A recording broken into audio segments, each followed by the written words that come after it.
making all kinds of propaganda that this is a very bad thing.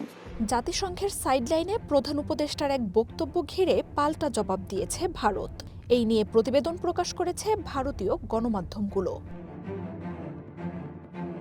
New ইয়র্কে জাতিসংঘ অধিবেশনের সাইডলাইনে Asia সোসাইটির এক মতবিনিময়ে প্রধান উপদেষ্টা বলেন, বাংলাদেশের ছাত্র আন্দোলন ও এর জেরে শেখ হাসিনার পতন মেনে নিতে পারেনি ভারত, তাই বাংলাদেশের সাথে তাদের সম্পর্কের অবনতি ঘটেছে। জাতিসংঘের সাইডলাইনে প্রধান উপদেষ্টার এমন বক্তব্য সামনে এনেছে গণমাধ্যমগুলো।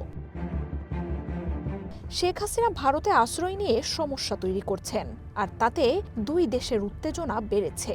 বক্তব্যে ঢাকা দিল্লির সম্পর্কে অবনতির জন্য ভারতীয় গণমাধ্যমগুলোর ভুয়া প্রচারণাকেও দায়ী করেন ডক্টর ইউনূস। প্রধান উপদেষ্টা তার বক্তব্যে সার্কের নিষ্ক্রিয়তার পেছনে ভারতের অসহযোগিতার দিকেও ইঙ্গিত করেন। তবে সাইডলাইনে প্রধান উপদেষ্টার এসব বক্তব্য নাকচ করে দিয়েছে ভারত। শুক্রবার দেশটির পররাষ্ট্র মন্ত্রণালয়ের মুখপাত্র এই নিয়ে কথা বলেন। সরাসরি প্রধান উপদেষ্টার নাম না উল্লেখ করলেও রণধীর জয়সওয়াল জানান, শেখ হাসিনার আশ্রয় নিয়ে ভারত তার অবস্থান স্পষ্ট করেছে। সাপ্তাহিক ব্রিফিংয়ে পররাষ্ট্র মন্ত্রণালয়ে প্রশ্ন করা হয় বিশ্ববিদ্যালয়গুলোতে জামায়াতে ইসলামের ছাত্র সংগঠনের জয় পাওয়া নিয়েও। তবে এই নিয়ে কোনো মন্তব্য করতে রাজি হননি জয়সওয়াল, বরং ফেব্রুয়ারির নির্বাচনের স্বচ্ছতা ও অন্তর্ভুক্তি নিশ্চিতের আহ্বান জানান তিনি।